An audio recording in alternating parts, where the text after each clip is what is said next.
সব ম্যাচেই চেষ্টা থাকে পজিটিভ ক্রিকেট খেলার। এখন নতুনভাবে যে চেষ্টা করতেছি যে যদি আমি ভালো শুরু পাই সেটা কীভাবে বড় করা যায়। জিতলে একদম বিশাল ব্যবধানে জিতবে, 10 উইকেটে জিতবে, এরকম হয়ে গেছে? না, আসলে এমন কিছু না। আপনি যদি দেখেন আমরা লাস্ট ম্যাচ পর্যন্ত পয়েন্ট টেবিলের মানে নিচের দিকে ছিলাম আর কি। তো আজকে যেহেতু একটা ছোট টার্গেট ছিল, তো আমাদের প্ল্যানই ছিল যে যত তাড়াতাড়ি এটা আমরা টোটালটা শেষ করতে পারবো, আমাদের রান রেটটাও বাড়বে, যেটা আমার পরবর্তীতে হয়তো বা গ্রুপ স্টেজ এসেছে সেটা কাজে লাগবে আমাদের। তো এটাই নর্মাল প্ল্যান ছিল, যত তাড়াতাড়ি শেষ করা যায়। সেঞ্চুরি পেয়েছেন, ম্যান অফ দ্য ম্যাচ হয়েছেন, আসলে মাইন্ডসেটটা কেমন ছিল?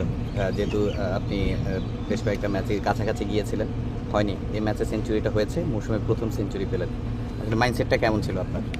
আলহামদুলিল্লাহ, আমি চেষ্টা করেছি যে পজিটিভ থেকে খেলার। উইকেটটা অনেক ভালো ছিল, তো বল অনেক ভালো ব্যাটে আসতেছিল, তো চেষ্টা করছি যে যেটা আমার জন্য থাকবে ওইটা বাউন্ডারির জন্য খেলা। বিপিএলে আপনি ইউরোর সাথে সেঞ্চুরি করেছিলেন সেই সিলেটে, ওই সময় ঠিক যেই মেজাজে ব্যাটিং করলেন আজকে ঠিক আমরা দেখলাম যে একই মেজাজে। আসলে তামিমের মেজাজটাই কি এরকম সবসময় চেষ্টা করে? না, আমি এরকম কখনো চিন্তা করি না। আমার সব ম্যাচেই চেষ্টা থাকে পজিটিভ ক্রিকেট খেলার। আর এখন নতুনভাবে যে চেষ্টা করতেছি যে যদি আমি ভালো শুরু পাই সেটা কীভাবে বড় করা যায়। তো আজকে শেষ করতে পারছি, এটা হচ্ছে মানে ভালো লাগার। আচ্ছা, আমরা দেখছিলাম যে সাইফ হাসান একটু ডিফেন্সিভ খেলছিলেন, আপনি খুব মারছিলেন অ্যাটাকিং মোডে। ওনার কাছে কি কোনো মেসেজ ছিল কিনা যে উনি একটু ডিফেন্সিভ খেলে আপনার জন্য যতটা রান রাখা যায় সেঞ্চুরির জন্য? অবশ্যই সাইফ ভাইকে অবশ্যই থ্যাংক ইউ দিতে হয়, কারণ একটা সময় আমি নিজে মনে করছিলাম হয়তো আমার সেঞ্চুরিটা হবে না, বাট সাইফ ভাই আমাকে বলছিল যে হয়তো আমি সেঞ্চুরি করতে পারবো। তো সে আমাকে জাস্ট একটা কথাই বলছে, তার দিক থেকে সে কোনো বাউন্ডারির জন্য যাবে না, আমাকে সিঙ্গেল নিয়ে দিবে, আমি আমার ন্যাচারাল খেলা খেলবো।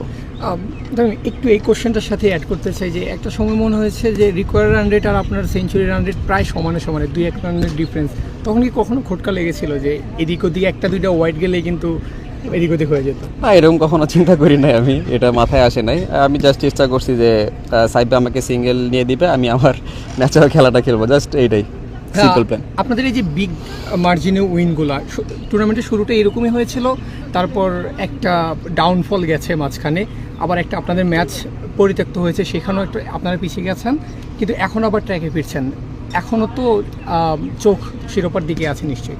অবশ্যই, আমরা ওইভাবেই সবাই চিন্তা করতেছি যাতে আমরা রেসে থাকা যায়। প্রত্যেকটা ম্যাচ আমাদের এখন ইম্পর্টেন্ট, আর ঈদের পর এখন সবার বডি ফ্রেশ। তো আজকে তো মাঠে দেখা গেছে সবাই কীভাবে এফোর্ট দিয়ে বোলিং করছে, 130 অল আউট হয়েছে ওরা। তো আশা করি আজকে আমরা একটা ভালো মোমেন্টটা পাইছি, মোমেন্টটা যাতে আমরা ক্যারি করতে পারি তত আমাদের টিমের জন্য ভালো।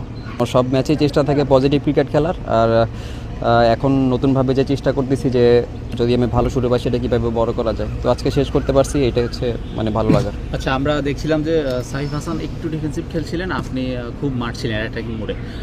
ওনার কাছে কি কোনো মেসেজ ছিল কিনা যে উনি একটু ডিফেন্সিভ খেলে আপনার জন্য যতটা রান রাখা যায় সেঞ্চুরির জন্য?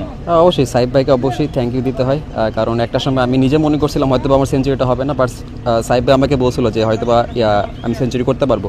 তো সে আমাকে জাস্ট একটা কথাই বলছে, তার দিক থেকে সে কোনো বাউন্ডারির জন্য যাবে না, আমাকে সিঙ্গেল নিয়ে দিবে, আমি আমার ন্যাচারাল খেলা খেলবো।